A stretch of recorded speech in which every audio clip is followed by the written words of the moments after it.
Welcome back to another episode of The Underknown. I am your host, Jan Perillo, and today I am joined by Covenhoven, which is the moniker for Colorado-based multi-instrumentalist, singer-songwriter Joel Van Horne. We had some technical issues on this episode.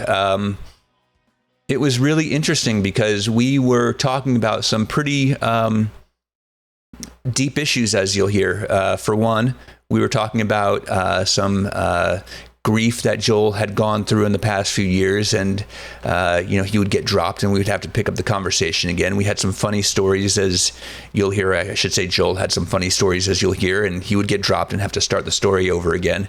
And through it, Joel was a great sport, and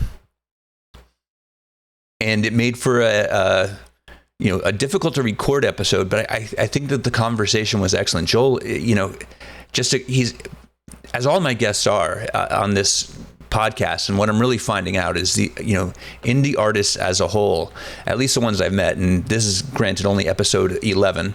But man, I'm just loving talking to these artists. They're all so sincere and so passionate about what they do, which is obviously why they do it. I mean, it makes sense, but it is such a joy to talk to these artists who are filled with enthusiasm for what they do and for why they do it and for what they've accomplished and for their music and for sharing it with the world.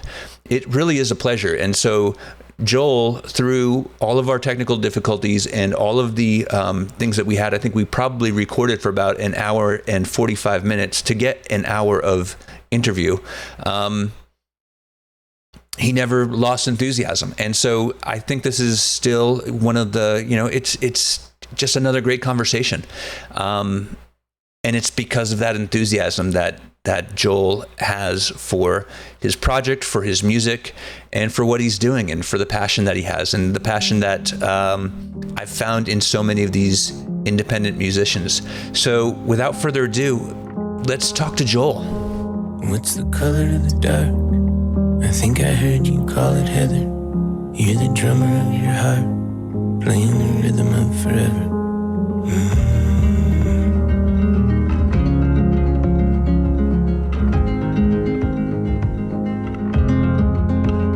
Tell me nothing in a letter, tell me something with a look. I just want to be the person in that picture that you took.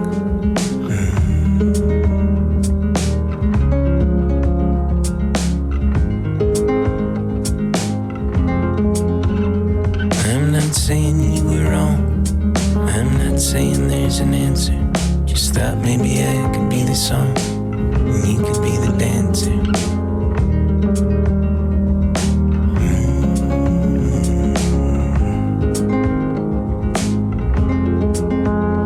Just like Guthrie kept believing that his song was glory bound. I know the rhyme, it's not the meaning, just a satisfying sound.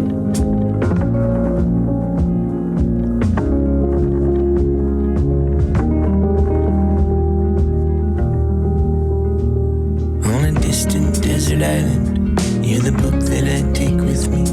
I love you line by line and hope I never reach the ending.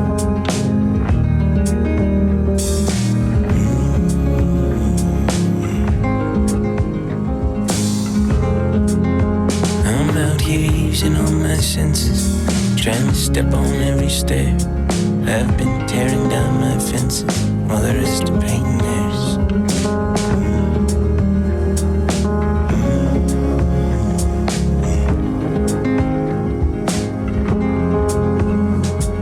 Saying you were morning, I'm not saying I was evening.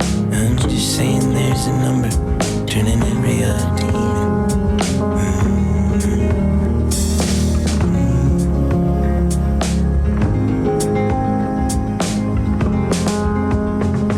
When the record keeps repeating, it's okay to slow it down. Another rhyme is not the meaning, just a satisfying sound. So we were just listening to The Rhyme Is Not the Meaning off of the latest album from Covenhoven called The Color of Dark. And of course, I'm here with Joel Van Horne, who performs under the moniker Covenhoven. So Joel, welcome to the Underknown. I really appreciate you taking time out of your day. Oh, I'm so happy to be here. Thanks for having me.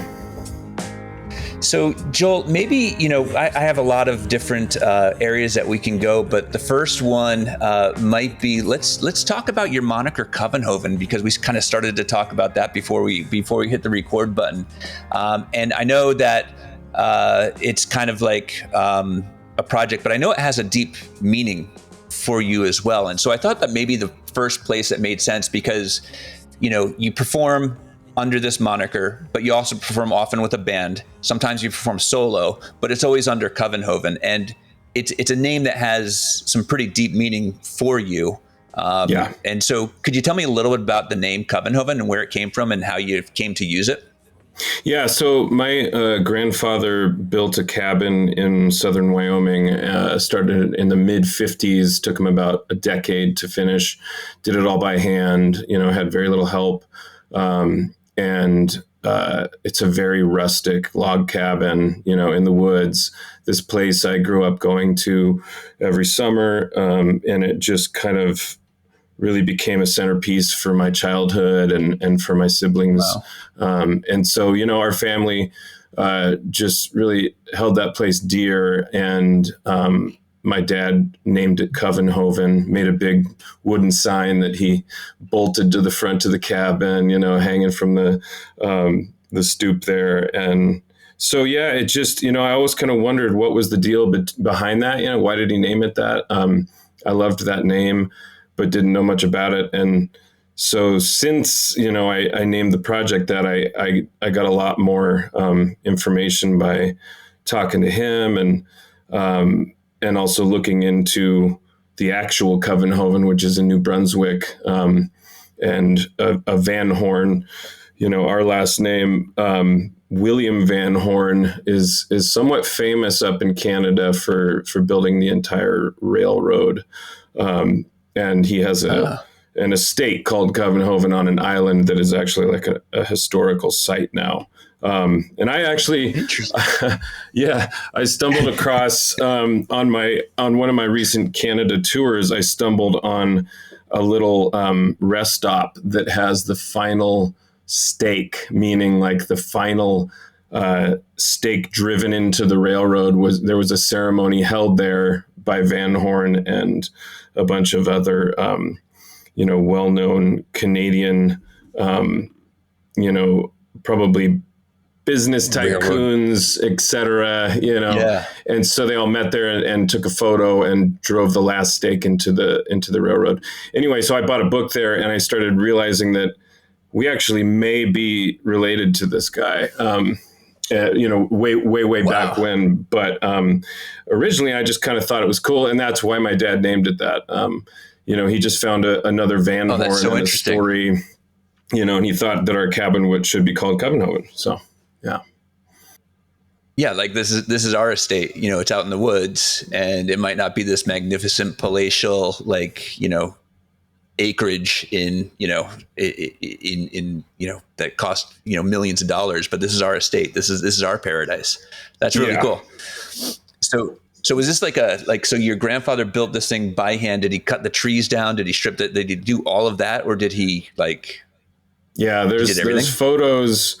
There's photos of him, stripping the logs with a draw knife. We're talking very rudimentary. Wow.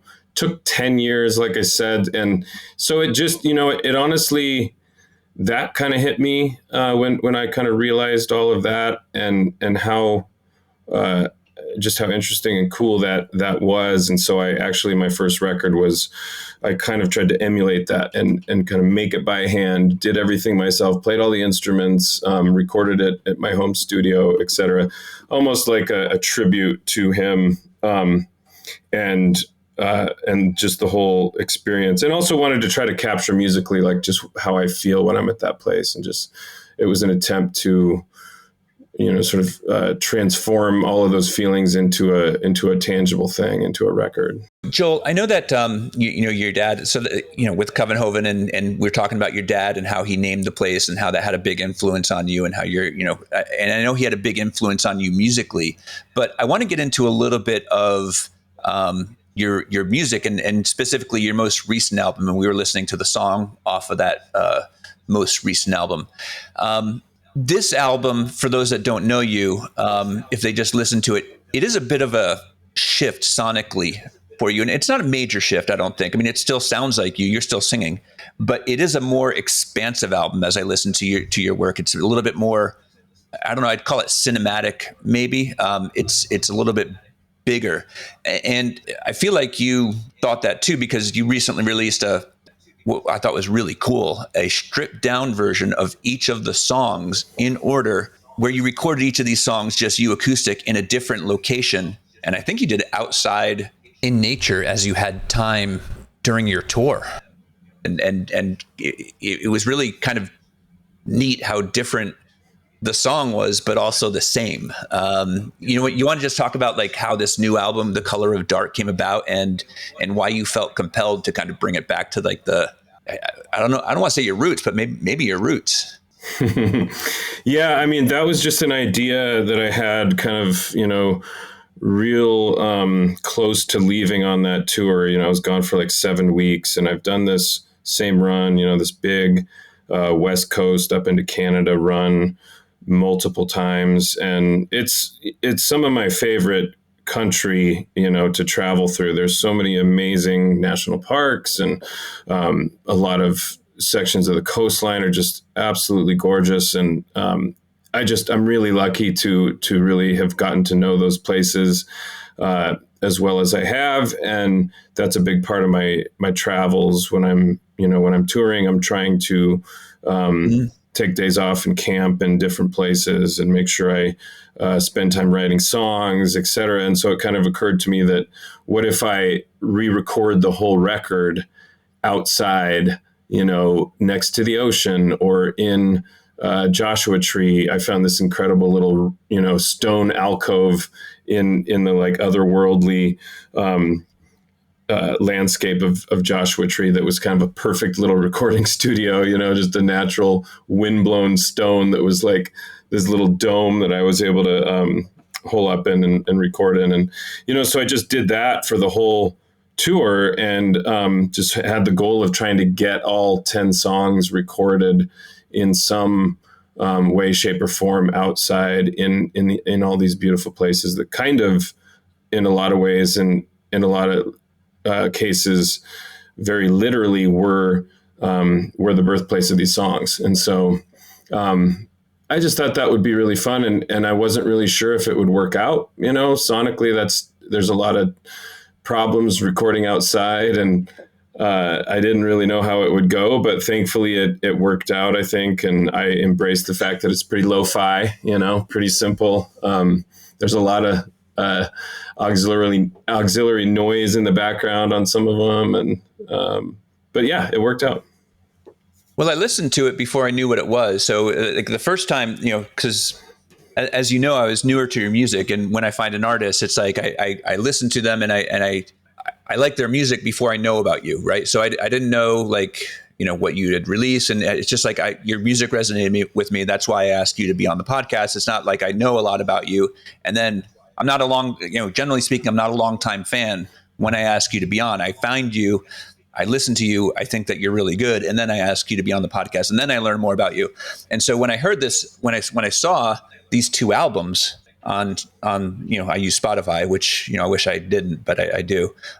When I look at it on Spotify, I was like, oh my God, he released 2 full-length albums on in 2025, and then I had to realize, I had to look, and I was like, oh wait, these are the same songs, and they're just But when I was listening to it the first time, yeah, it was almost like it was intentional. Some of those noises that were unintentional, because it really didn't feel that out of place. It's like, what's that noise? It was almost like it just sort of fit. It wasn't, like you say, it's a little bit lo-fi, but it wasn't like, oh my God, like what, it's not like you were sitting on the side of the road, and he had just random cars going by honking horns in time. It was like, it was like, it was the sounds of night or the sounds. Yeah. So it's cool.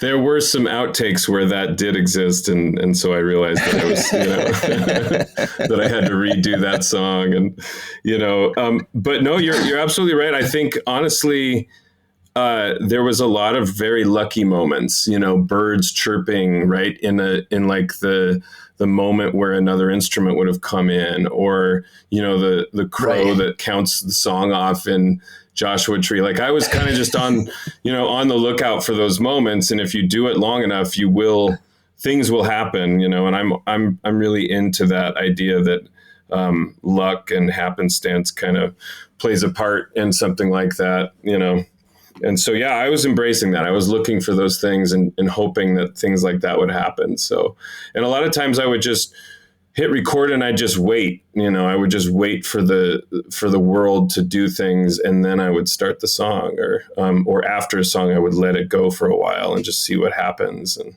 I really tried hard to get loons up and record some loon calls and loon songs in Canada, but I never really got a great take of a loon, doing their really beautiful musical call. Maybe next time, maybe the next Field Notes I'll have some loons. I get really into that, obviously. Yeah, well, I mean, it's a little bit like what I imagine really good photographers have to do. It's they don't just walk up to a place like I do and wait 5 seconds and hope they get the shot on their iPhone, right? I mean, they set up and they wait for that perfect lighting and that perfect moment. And those shots that you walk into a gallery and you see, and you're like, oh my God, what a shot. Like, why can't I get that on my iPhone? It's because I didn't wait there 6 hours for the shot. It's like, and kind of the same thing, what you're talking about. Like, you don't just get a crow to count you off by saying, hey, can you crow now, can you crow 4 times? It's like, right. That doesn't work. You got to be patient, you got to wait, and you got to be comfortable in nature. So yeah, that's really cool. Yes. That's very true. You mentioned something else, that you took it back to where the songs were kind of inspired from, in some cases where you recorded them, like kind of stripped down. This is a theme of yours, very much so, particularly on your first 3 albums, I think, where they had a real resonance with the location. Yes. More than most. I mean, you're very, from the cabin in Wyoming, and it sounds like a lot of your childhood. I mean, you're very bound to place, or you're very, struck by place, or bound to place, or very influenced by place. Can you talk a little bit about how that's influenced you throughout your career? Yeah. I think that, it began with the cabin record. And at that point, after making that record, I just kind of wanted to continue the idea of letting a place or a setting kind of inform the music. And so I went to another place that I really love and is pretty close by, within a day's drive, out to Arches and Canyonlands in Utah, and spent a while there, a couple of weeks, I think it was, and just writing songs, being alone, sitting at the fire, hiking around. And so that kind of just occurred to me that this was a really interesting way to come up with a record. And that's really how I write. I like to be alone. I like to, be out in the world, out in the outdoors. And that's where I do most of my thinking and most of my writing. And so, yeah, so from there I took it to the ocean, because that was another really near and dear place to me, in terms of just a really inspiring landscape. So I went to Olympic and Big Sur, and I had already been touring those areas quite a bit. And so it just kind of felt like a natural next step to make a record that was very much ocean themed. And then I got to a point where I sort of realized that, I'm kind of on this path that feels maybe like it's going to start to limit me, and feels like maybe a little predictable. And so I pulled the plug on that idea on my 4th record, and now I'm just kind of letting things happen the way that they happen. I think anytime I talk about this, I think about that Sufjan Stevens project where he was going to do a record for every state of the union. And I would assume, I have no idea, but I would assume that maybe he had a similar moment where he realized, I don't think I want to do 50 records, that would represent every state. That's such a massive project that, so I was feeling similarly, in terms of that, like just that idea that maybe I don't want to do this forever. I want to just be free to do whatever I want to do. So. Yeah. And I think like from a creative standpoint, I would imagine that, like you said, is a little bit limiting. I mean, you have come back to that, I think I don't know, but it's, when you talked about The Color of Dark and bringing the songs back to where they were created, there's still an influence on from a place or from a mood or from something. All songs have some sort of influence, but you're not, I don't want to say stuck, but you're not, it's not like the coast, or it's not like, Arches. It's not the cap. It's not a place. It's like this place influenced this song and this, but it's not, you're not, it's not a theme that exactly resonates through the entire album. That is, which is different. Yes. The idea of a theme starts to become a little limiting, I think. Yeah, I could see that. Now, 4, which was your 4th album after the one that you just alluded to, was an interesting one for you, I think, because you started to, and I don't know if this was your first real collaboration, because your collaborative album, I should say. Your first 3 seemed to me to be not just solo works. I think you had musicians on there. Now you play. Well, first of all, let's just say you play a lot of instruments. I mean, you have a drum set in the background. I think I see a piano over there. I know you play guitars and I'm sure bass and probably a lot of other things, mandolins. So I think you play a lot, right? You don't necessarily need other people to play your instruments on your albums. But you do have other people play instruments on your albums, correct? Yeah, exactly. I the first 3 records were mostly me playing everything aside from like strings and things like that, but I wrote the string parts, and I was very, very much into like wearing all the hats and wanting to challenge myself and try to just sort of see something through all the way from the beginning to the end. And then I right around my 4th record, I started really hungering for just collaboration and getting to hear everyone else's take or angle on the idea, and it turns out that if you put, an idea in a real drummer's hands, it gets better, et cetera. You know what I mean? Like I play the drums, but I'm not playing the drums every day and really excelling in that world. It's just, there's an interesting experience and an interesting thing that happens when you put something in your hands that you don't fully understand or don't spend a lot of time doing. It can a lot of times lead to something sort of unique and fresh, and so there is something valuable in that. But I do think it's just amazing when you have an idea kind of fleshed out and then you hand it over to somebody that really is skilled in that world and can really bring it to life in a way that you never would have been able to. And so there's a lot of that on 4. I imagine that even if you are skilled, so I think that your main instrument is guitar, and I think it seems like you're really good at guitar by listening to you and watching you play guitar. You seem like you're very skilled at guitar. I mean, you don't show off thanks. Your guitar chops in particular, I don't think on your albums, but it does seem like you're very skilled at it.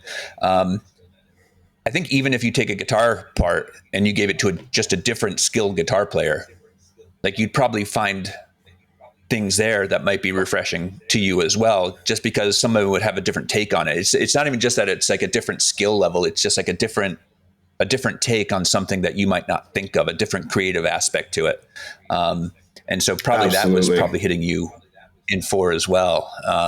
And you brought in some talented musicians. I mean, especially, obviously the drummer that you had in it. I have the list of the people that you brought in, Ben Wysocki, Julie Davis, and Gregory Alan Isakov, who's probably the biggest name on that list, added some backup vocals.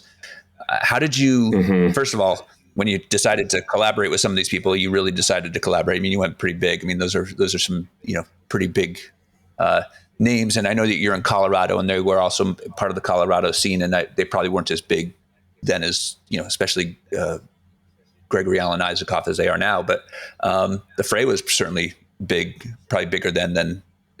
So how did you get people like that to collaborate with you?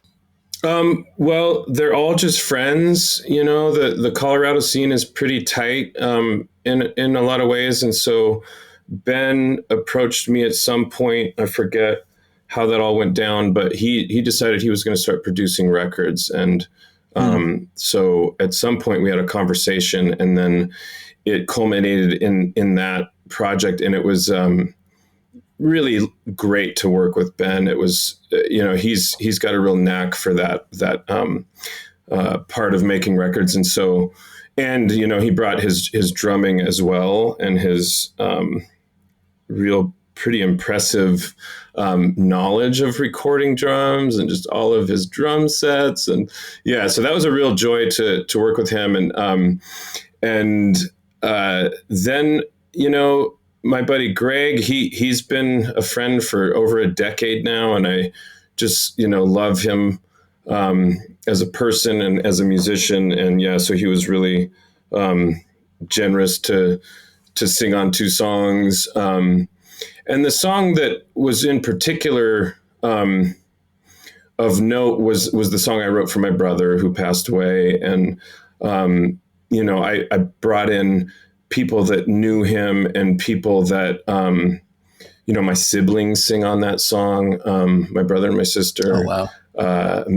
Megan Burt, a fella named Hunter, just a whole kind of cast of people, added their voice to that song, because I wanted it to feel like a kind of a choir kind of thing towards the end of the song. So anyway, it was just it was a beautiful experience getting to bring in all these people that I have a lot of respect for, and just I knew that they would bring a lot to the songs. And so it was funny because we made that record in 2020, and what happened then. So I did a Kickstarter, and then I had this whole vision in my head of basically just a party in the studio with all these people, and this real communal feel. And then the whole world came to a screeching halt, and it turned into like, okay, well, we'll bring in one person at a time, and we'll put them across the room, and we'll all wear masks. And so it was a very different thing. And that actually did color the record in a way, I think. In an interesting way, not a bad way, but just a different way. And it kind of became this way for me to get through that. Honestly, I would take very long walks in City Park. We live fairly close to that, but I would walk for like 5 miles a day and just listen to the songs and work on the songs. And I know to the extent that you're comfortable talking about this, those 3rd and 4th albums were kind of tragic. They weren't. The albums weren't tragic for you. You had a lot of personal tragedy around that time for you, and some really difficult things to get through. I mean, I know you were really close with the brother that you just mentioned that passed. Your father passed, and the cabin that we talked about was sold. And this is, these are some hard things to get through. And I think that, you had completed the album called Kind of Revelation, or you were on the way to completing it. You had a lot of it done when your brother had passed, and you had to complete it without him, I think.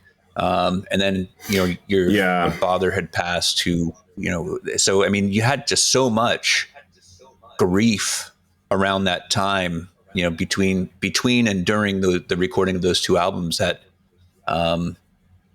it just had to really affect you. And then COVID to top it all off, and the isolation, just must have really, do you feel comfortable talking about that and how that influenced those 2, or particularly your album 4, but, just how it influenced you during those times? Yeah, I mean, yes. I mean, that was really heavy, and really what happened was I recorded with my brother. My brother was a gifted uh, sound engineer and was making his way, in that world, and was working at a place called Mighty Fine here in Denver, and we recorded much of that record, my third record, A Kind of Revelation, there, and also at Immersive Studios, if I remember correctly. He also worked there in Boulder. I don't think it's open anymore, but it was a beautiful studio in Boulder. So it was really tragic and unexpected because he passed away like weeks after that record was finished. So we didn't even really get a chance to celebrate or Yeah. it was released after that. And so it was really an awful time for me and my family. And it happened to be that I was working on the song that became Nothing Left to Be. Right when he passed away, I just had worked out the guitar part and didn't know where that song was headed. And so it immediately was clear to me that song was going to be for him. But it took, if I remember right, it took about 3 years to write because I would just kind of lose it. I would start playing that riff and try to understand where I could even begin to go lyrically with it. And my emotions would just kind of take over. And it was kind of a rough, but also very cathartic experience to write that song. And it did feel very much like it got to the place that I needed it to get to. And it feels like a really just perfect tribute to him and to that experience of losing him. And so that's a pretty heavy or tall order when you're trying to write a song for a loved one that you lost, and you just need it to make it there. You need it to do what it needs to do because it's something that you're trying to do for them and for yourself. And it was just, I don't think the stakes have ever been higher in terms of writing a song. And so I think that's why it took 3 years, and I'm just very, very pleased with how it turned out. Ben was extremely, mindful and careful in helping me bring that song to life. He really understood the weight and the gravity of it. And, when we brought in the string players, and just every step in that process was really beautiful. So it just felt like, yes, we got it there. We got it there. And so, I would play it live for years afterwards and still really tear up and get choked up and just have to try to make it through the song. And now I can finally, just play the song, and it feels like a lasting tribute to him, but it's not something like a real heavy emotional experience. Yeah, it was something that I'm just so glad that I did, because while it was very heavy, it feels like it needed to happen. And I'm really thankful that it did happen. Obviously I would trade that song for my brother any second, any day, but it is, life is heavy, and life can be heavy. And, that was definitely one of those moments. So. Yeah, that's a really heavy thing to go through right as you are finishing up your third album that you've worked very closely with your brother on, and then he passes away and isn't able to enjoy it with you. That is obviously very, very difficult. But then, not too many years later, another influence, or at least an influence of yours, your father, passes away. And one of the things I read about you was that you would, after he died, you would look at pictures of him, and he always had a guitar, or he always seemed to have a guitar in his hand. And you remember listening to Dylan albums with him. And so I imagine he had a really big influence on you starting to play guitar and getting involved in music and becoming a musician, even though he was never able to, or never wanted to be, I don't know, a professional musician. Can you talk about like your early career and the influence that he had, and kind of how your journey to become a musician came about? Yeah, absolutely. Yeah, as you know, I lost him a few years back, and I've actually been going through uh, things, boxes of papers and stuff, and I'm coming across these letters that he would write to publishing companies and labels, and so he actually was, for a minute, I think before any of his kids were born, was actively pursuing a life in songwriting. How one would do that at that point? We're talking about the late '60s into the '70s. And so I'm sure it was very different at that moment. We're talking like handwritten letters to, companies and just sending cassette tapes to different places. And so, yeah, he was really into playing guitar, really into writing. Him and his brother Gary and friends would gather at the cabin and play songs, into the night. I've been hearing stories about that kind of thing for a long time. And actually, my Uncle Gary was a really gifted instrumentalist, and I have his Martin guitar, which I call Gary, and that is a very big part of the sound of Covenhoven. Actually, is that guitar specifically. So the kind of the roots run deep, and and my dad had a big influence on me and my siblings. We all play guitar. We all play music. I got really into. I played piano very young. I remember sitting in our old upright piano at our house in Lakewood, Colorado, and just being really into it and just loving getting to sit there and write and make up little ideas and that kind of thing. And then eventually started picking up the guitar, which would sit there right next to the piano. That my dad would. I have a lot of memories of him sitting at that piano bench, looking out our big picture window and writing and singing songs, singing Dylan songs, of course, and his own. And yeah, so I think when you're just around that, it just is. It rubs off on you. I think that's kind of an assumption that it would, because I don't think that always happens, but it certainly did for me. It rubbed off on me, and so. I got my first guitar when I was 11. I have it right here. It's a red Stratocaster. Now it's been sanded down to the wood, and I left some of the paint. But and I started a punk band in high school, and I just really got the bug.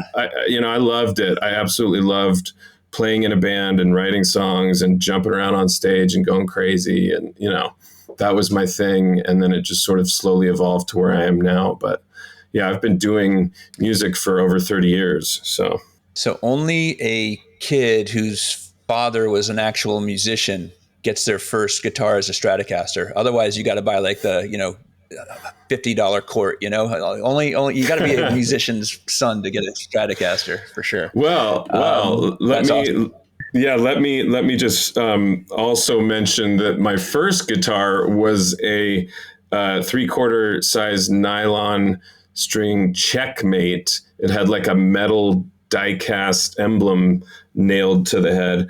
And I have a vivid memory of my dad pulling that out of a dumpster and like repairing the hole in it with some wood glue. And like that actually was my first guitar. So I think eventually they were like, all right, you're into this. Let's get you a decent guitar. Let's get you something. And you still play a lot on nylon string, actually. You do quite a bit of nylon string. That's part of your sound as well. Yeah, that's a great observation, because that's so true. I have an affinity for nylon because of that first guitar my dad got me. Interesting. And I love it. I love playing nylon. It actually allows you to play in a very different way. I feel like it's the type of instrument that sort of wants to be played, whereas a steel string often can feel like you're sort of having to wrestle it into submission in a way when you can kind of compare the two instruments. Now I'm sure there are plenty of steel string players out there that would sort of laugh at that, because you do develop your hands differently when you're playing one or the other, and you adjust, of course. But yeah, I love nylon. Yeah, it's really a beautiful sound. I was lucky enough to have a guitar built, and I well after my playing days, and I had it built by a guy here in Bend named Butch Boswell, and Boswell Guitars. Oh, cool. And I told him, like, I was like, all of his guitar players, I'm sure, are better than I am. But I said, look, I beat the shit out of a guitar, so I need something that can take a beating. And we built this like oversized guitar. But the way that his guitars are built, like it can take a beating, but it's also like it wants to be played softly, and it's completely changed the way that I play. So like you're saying, like certain guitars, like your nylon string, like if it has a certain resonance to it, if it has a certain like mood to it, like it can change the way that you write on it. And even electric guitars, you know, can change the way that you, like just the voicing of it can change the way that what comes out of it. It can inspire you in different ways. And you having all those different guitars around, I'm sure just changes, you know, the way that you write on it or the way that you know, want to play on them. So yeah, that's a really interesting thing that you have, because I don't have any nylon strings. I think that's a really interesting observation for you, because just, you know, it's neither right nor wrong the way that you know, observe, like, or the way that you handle a steel string guitar. It's just, that's the way that you do it. Yeah, absolutely. You're so right. I mean, every guitar kind of has its own personality, and yeah. And, you know, like I'm looking at this Harmony nylon that I've got, and it's kind of janky, and I think I bought it for like $200, but there's just this like real deep growl in the resonance of it that just doesn't come through on my others. And so like when I'm writing certain songs, and I keep it in a full step down, you know, like a full step flat tuning. And it's just, yeah, it has this like thing that my other guitars don't. And so, yeah, it inspires certain things that, you know, you wouldn't, or just wouldn't occur to you on another guitar. Or that's partly why I play all the instruments that I do, because I, you know, at some point I was like not getting bored with guitar, but guitar just sort of does what it does. Right. And so I was like looking for other ways to approach songwriting. And so piano was really interesting and fun. And even ukulele, you know, Barry uke is pretty awesome. Do you play like mandolin and things like that as well? Is that part of your repertoire? I dabble in mandolin for sure. Definitely dabble with a capital D. Same with banjo, you know, banjo. I got to a point where I could play some of the, you know, old standards at a decent tempo with finger picks, and that was fun. But really the banjo to me is really beautiful when you play it with your fingers and you have the open back. So it's got a little bit more of an open, mellow kind of vibe. I love that sound. Yeah, I mean, they're just, you know, it's really fun to just try out different things. And if you play guitar, you know, the mechanics are already kind of there, right? You know how to pluck strings with your fingers. You know what fretting is all about. Yeah, so you can make your fingers go into those positions. Mm-hmm. Yeah, exactly. But I definitely dabble in banjo. Yeah, it's interesting because, you know, I find myself like getting limited by guitar in some ways too, because you know a bunch of, you know a lot, but, you know, when you're writing, like sometimes you go back and it's like, okay, well, you know, I wrote 2 songs and they're both in the same, you know, they both have the same chord progression. So obviously I need to try something different. Like I strum them a different way, or they're different, but you know, they're both the same chord progression. So you know, there's only so many chords. So like you kind of start to get a little stuck. And I don't know if that happens to you as well, but you've written a lot of songs. So it you know, by the law of, you know, stats. I mean, you kind of have to. You're going to repeat chords, you know. So you can get a little bit stuck in the way that you play things. Yeah, absolutely. And for a long time, early on with the Covenhoven project, I was kind of hell bent on trying to reinvent my approach to guitar. I was trying to avoid just playing a C chord or just playing a G chord. I was always trying to think of a way to make that more colorful or weird, or just turn it into a riff maybe instead of playing a chord. Or, you know, I was just really trying to reinvent the wheel or something with my guitar playing. And, you know, it led to some interesting, cool things, I think. But, honestly, like lately I've been writing songs using C chords and G chords, and like, you know, just sort of going back to like, why does it matter? Because on some levels, it only kind of matters to you, the songwriter. You know, most people interacting with the song, they're never going to even think about that. And Guitar players will, of course, but Right. Yeah. the vast majority of people, when they take a song and they're not going, man, that's just a standard C chord, bummer. That's certainly not the reaction. Yeah. Right. Why didn't you invert it? Yeah. I mean, it's like, it just doesn't really matter. But I think what it does matter, the level that it does matter is whether it inspires you as you're writing.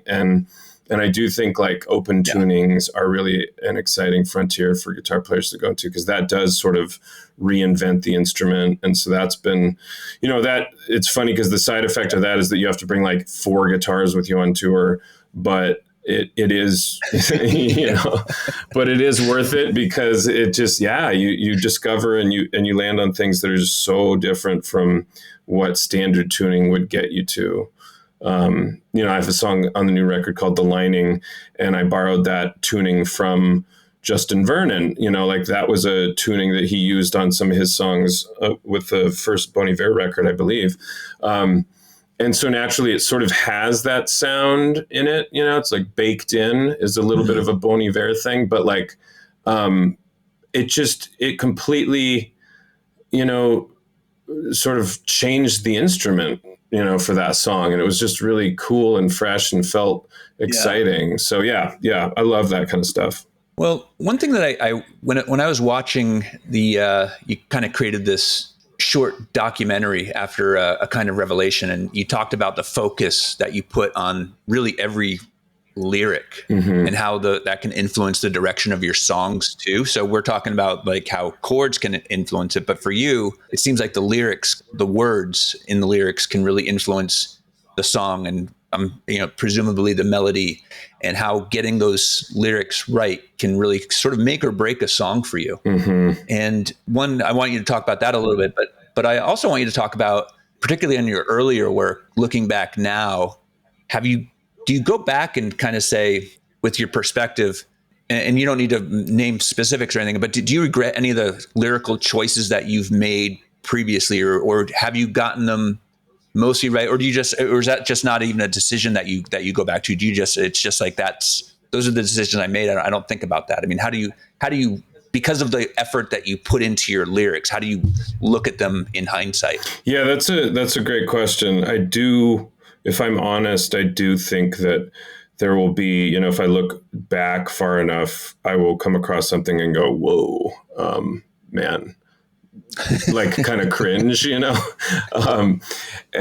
I think that's natural. I think like, maybe the hardest thing in songwriting is the lyrics, the words, the concept of wordplay, wordsmithing, whatever you want to call it. It's just, it's a whole vast world that is very difficult. And I think takes a lot of time and care to really get right. And, whatever right means to you, but yeah, absolutely. I but at the same time, that doesn't bother me. It's just a snapshot of where I was at that moment. And I do think I hold words very high, they're on a pedestal for me, because I was raised listening to songwriters like Bob Dylan, and I feel like that put the bar pretty high. And my dad was just obsessed with Bob Dylan, like to the point where I got such a thorough education on Bob Dylan at a young age that sort of just seemed like what you do is you try to write these really kind of deep,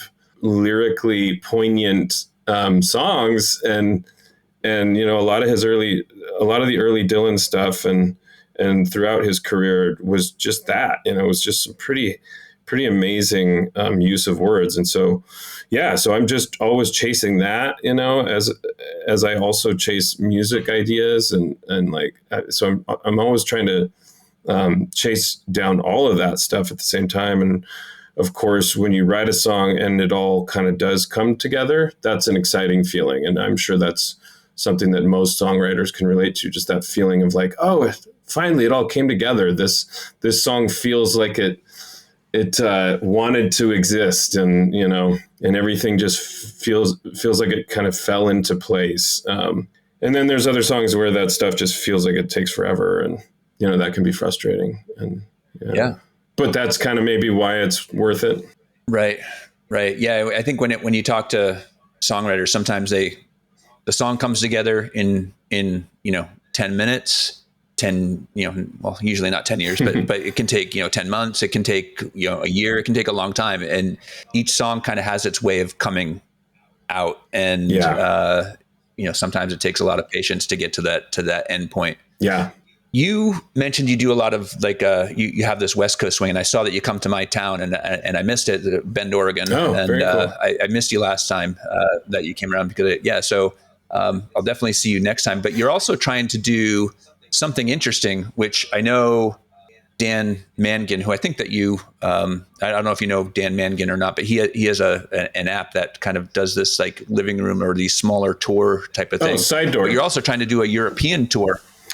Yeah, Side Door. Yeah. Yes, I know of. Do you happen to use that? Yeah, I do, and I know of Dan because of my Canada tours in recent years. His name has come up quite a few times, and so then I started putting together that he created Side Door, and which is great. I wish it would like catch on better here in the States, and hopefully it does. Hopefully it does for sure, because it's really useful in Canada right now, and I've been able to book several shows through it.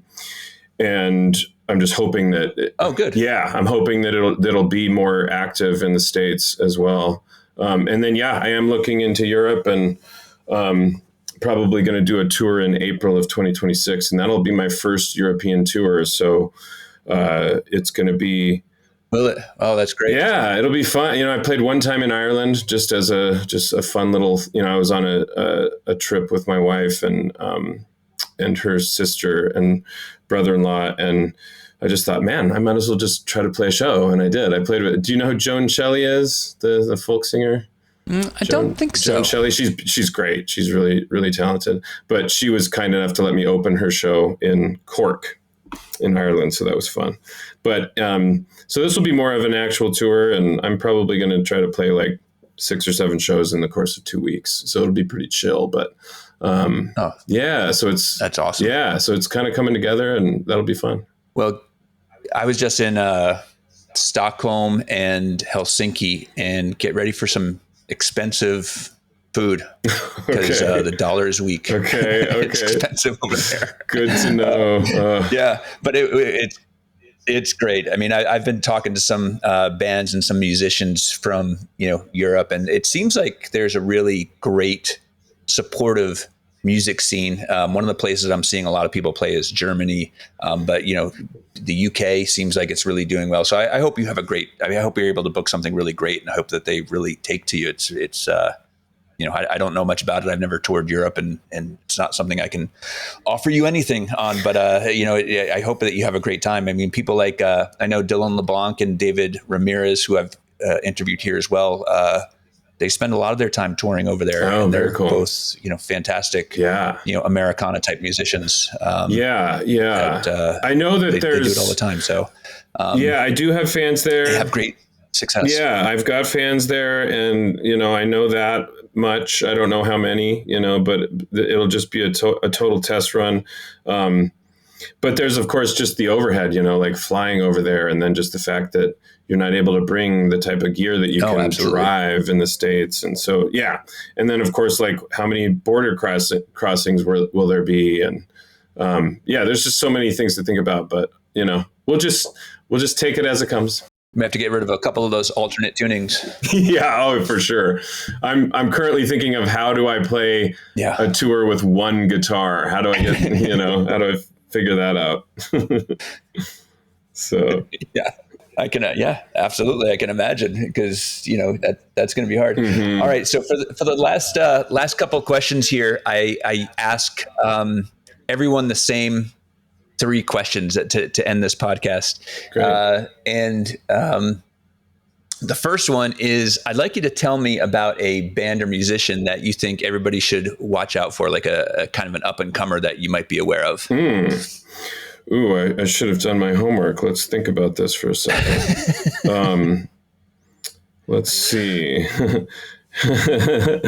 I'm trying. I would love to give a shout out to somebody here in Colorado. Yeah, I mean, there's so many great musicians here in Colorado. Can I give you more than one, or do you just want one? Well, I'd like it to be one, but what am I going to do if you'd give me three? I mean, there's nothing I can do. I'd like one. Well, okay. Well, I'm gonna just mention Bluebook because Julie Davis sings on my fourth record. She's a great singer here in Denver. She has a band called Bluebook. They should be massive. It's an all-female group. They're just great. They put on these pretty incredible shows here in Denver, and so yeah, that's an easy little shout out. Perfect. And then I'd like to ask this question, even though I get various answers, but just like, what's your biggest disaster performance moment that you've had? I mean, you've been performing for quite some time, and what's your biggest disaster? Let's see. So, I live here in Colorado, grew up here. So my high school held their graduation at Red Rocks, and so I believe I auditioned. I think I wrote a song for the class of 1998, and they picked me and allowed me to sing this song at the graduation. I do remember my dad and I hanging out backstage under the stage there, and he had brought a backup guitar for me, and so thankful that he did, because I did get up there and I was actually playing the Martin that I was talking about earlier, and the string broke, and so literally 10 seconds into the song, the string broke. I had to stop, and I just kind of stood there like a deer in the headlights and was like, I just broke a string, and I ran off. I didn't really explain it further. And so we had a big high school, so there was about 3,000 people there, and everybody's just going, what? He just ran off the stage. And then I ran back on with a new guitar, had to tune it, yada, yada, yada, and then was able to finish the song. And that alone was kind of this this story or legend that was told for years afterwards, among all my peers in high school, which kind of was fun and hilarious in its own way, because, nobody really cared about the song, which the song was mediocre anyway. But the fact that the string broke and just the way it all unfolded was what everybody really remembers about that. So, and running off the stage, I mean, that's awesome. Yeah, I didn't really know what to do. I was just like, oh my God. And I think obviously if my dad hadn't brought a second guitar, I would have been done. That would have been that. So I'm really glad that he had the foresight. That's so funny. Yeah. Yeah, who plays with 5 strings? I mean, who can do that? Well, and it was the low 6th string, so it was just like, what? You never break that one. So yeah. The low string, that's crazy. Yeah. All right, and final question for you. If you could tell yourself something when you started, besides don't run off the stage, what advice would you give your younger self? Or a new musician starting out? Yeah, that's a good question. I think just to, stay the course, and do it because you love it.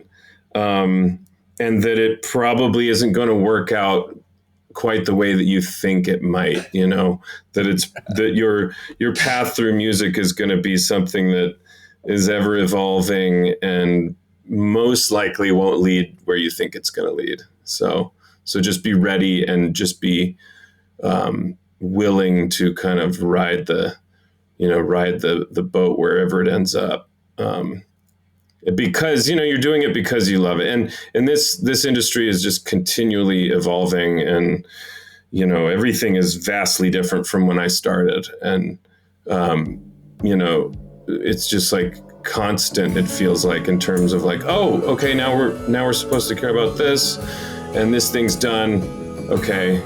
I thought we were just starting to understand that thing, so it is a wild ride for sure. Yeah. And who knows where it's headed, crazy.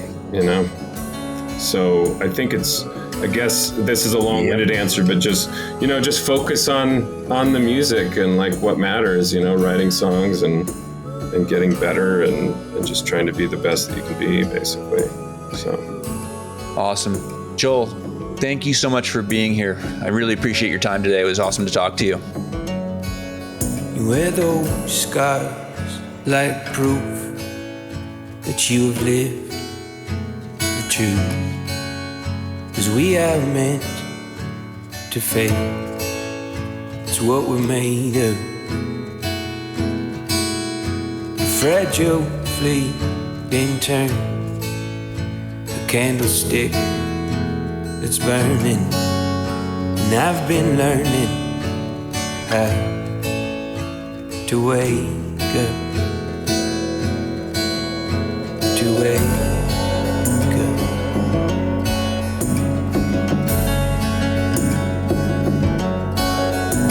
And so it's like you've always been told, the fire won't keep you from the cold, but it can grow enough to save us. And though it'll flicker and spark, light won't keep you from the dark, but it can show you what you're made of, what you're made of.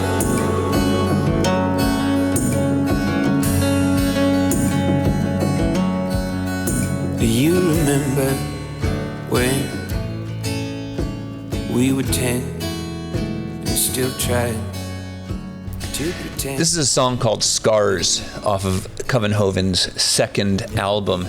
And when I ask artists about the music that I should play at the beginning and end of their episodes, I always get their blessing to use the songs. I always run the songs by them.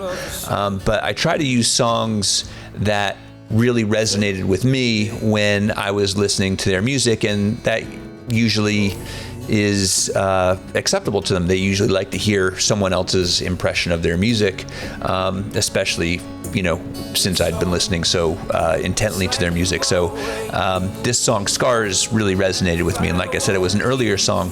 When when I asked Joel the question about whether or not he regretted some of the lyrics, I couldn't help but wonder in the back of my head, I almost asked him about Scars and if this was one of the songs that he thought he might have any regrets of the lyrics. But I didn't want to because I liked the song so much, and I wouldn't think that he would have been as happy. I don't know how happy he was, but he let me use this song at the end of the podcast, and I think that he probably loves these lyrics still, but I guess I kind of didn't want to know if this was one of the songs that he didn't like, and maybe some things from artists are better left, unsaid, whether that's the nature of the lyrics, the meaning behind the lyrics, what have you. But again, this one really resonated with me, and I guess I kind of chickened out on a question because I didn't really want to know the answer, and maybe the answer wasn't a helpful answer either way. So anyways, I hope you like this song as much as I do.